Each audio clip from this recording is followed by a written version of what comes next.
我叫玛丽，来自叙利亚，今年22岁。我第一次接触到“人”这一个字是在小时候，我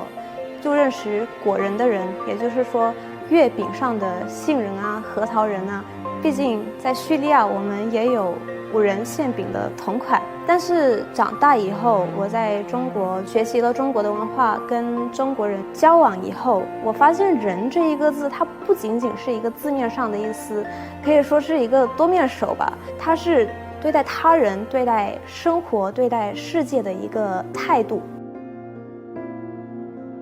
其实自古以来，叙利亚就是在丝绸之路的一个特别关键的国家。如今，从古老的丝绸之路到现代的一带一路，中叙的关系一直在稳步的前进、稳步的发展。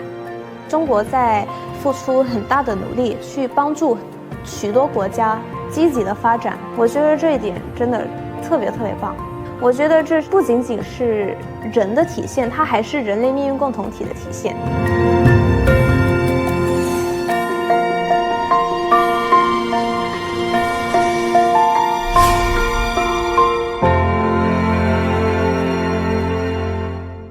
中国的高铁、中国的物流、中国的很多产品都会出口到世界各地，有很大的积极反响。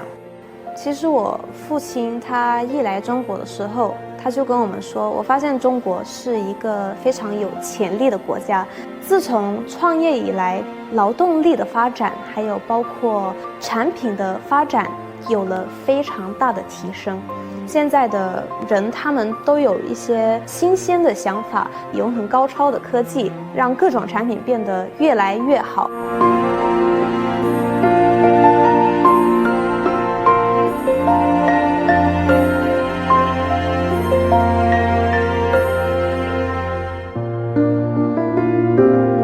做社交媒体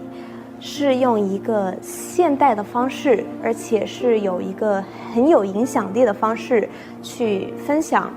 中阿文化的相通之处，还有不同之处等等。我现在已经做视频一段时间了，